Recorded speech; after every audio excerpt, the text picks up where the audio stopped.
আসসালামু আলাইকুম। আশা করি সবাই ভালো আছেন, সবাই সুস্থ আছেন। ফ্রান্সের সর্বোচ্চ কয়েকটি খবর নিয়ে আপনাদের সামনে হাজির হয়েছি। ভিডিওটা অবশ্যই শেয়ার করে দিবেন। ফুল ভিডিওটা দেখতে ভুলবেন না। প্রথমত ভালো একটা খবর দিয়ে শুরু করি। 2024 সালে অলিম্পিক গেমস হবে, সেখানেতে 10,000 কাজের লোকের মতো প্রয়োজন হবে।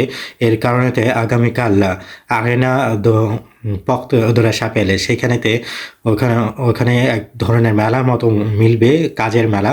সেখানেতে অনেক ধরনের জব ডেটিংয়ের মতো সেখানে গিয়ে আপনারা অ্যাপ্লাই করতে পারবেন বা ওখানে গিয়ে ইন্টারভিউ দিতে পারবেন। পক্ত দোলা সাপেল আরেনা যেটা রয়েছে সেখানে আপনারা যেতে পারবেন। ওখানে রিসেপশনিস্ট হিসাবে বা সিকিউরিটি এজেন্ট হিসাবে, বাস কন্ডাক্টর হিসাবে অনেক ধরনের কাজের ব্যক্তির ওখানে প্রয়োজন হবে।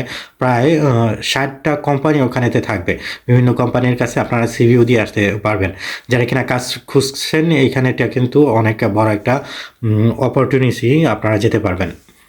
ফ্রান্সের ঘন মস্কে দু পারি সেখানে থেকে ঘোষণা করেছে যে গাব্রিয়েল আতোল মুসলিমদের বিষয় নিয়ে যে টার্গেট করেছে এটা যাতে বন্ধ করা হয় এবং স্কুলগুলোতে বিশেষ করে যে ধরনের নিয়ম করার পরিকল্পনা করছে এই জিনিসটা যাতে না করা হয় এবং মুসলিমদের যাতে করে কঠোর ডানপন্থী যারা রয়েছে তাদের মাঝখানে তাদের সামনে যাতে সব ধরনের দোষ না তুলে ধরা হয় এবং মুসলিমদের যাতে সব কিছুতে দোষ না দেওয়া হয় এমনটাই উল্লেখ করেছে।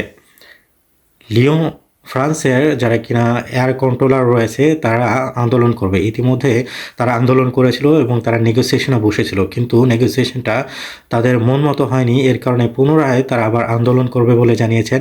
25 তারিখে প্রায় 60% এয়ার কন্ট্রোলাররা আন্দোলন করবে এমনটাই ঘোষণা করেছে SNCTA। তারা এর কারণেতে অনেক ধরনের প্লেন লেট হতে পারে এবং অনেক প্লেন ক্যান্সেলও হয়ে যেতে পারে বলে জানা গিয়েছে। এসন বিভাগেতে স্থান স্ট্যান দোসা জনভিয়েভ যে স্কুলটা রয়েছে সেখানেতে ভাঙচুর করা হয়েছে। এর কারণেতে ওখানকার স্কুলের যে ডাইরেক্টর আছে তিনি ইতিমধ্যে কেস করেছে। কে বা কাহারা এই রাত্রে এসে এই ধরনের দুর্ঘটনা ঘটেছে এখন পর্যন্ত জানা যায়নি। ভালদোয়াস শহরেতে কেউলিস যে বাস ড্রাইভারগুলো রয়েছে তারা আন্দোলনের ঘোষণা দিয়েছে। যতদিন পর্যন্ত তাদের দাবিটা না মানা হবে ততদিন পর্যন্ত তারা আন্দোলন করে যাবে বলে তারা জানিয়েছেন। লিয়ন এয়ারপোর্টেতে দুর্ঘটনা ঘটেছে। সেখানেতে 36 বছরের এক ব্যক্তি তিনি এয়ার টিকিটগুলো নকল করে ঢুকে ডিউটি ফ্রি যে প্রোডাক্টগুলো রয়েছে সেগুলো চুরি করতো এবং বাইরে বিক্রি করে দিত। ইতিমধ্যে তাকে আটকানো হয়েছে। ক্যানজি জিরাক যে কিনা ফ্রান্সের বিখ্যাত একজন গায়ক, তাকে গুলি করে হত্যা করার পরিকল্পনা করেছিল ইচ্ছাকৃতভাবে।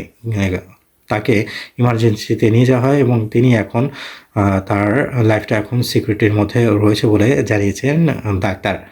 ভিডিওটা অবশ্যই শেয়ার করে দেবেন যাতে করে সকল তথ্য সবাই জানতে পারে। সবাই ভালো থাকবেন, সবাই সুস্থ থাকবেন। আসসালামু আলাইকুম।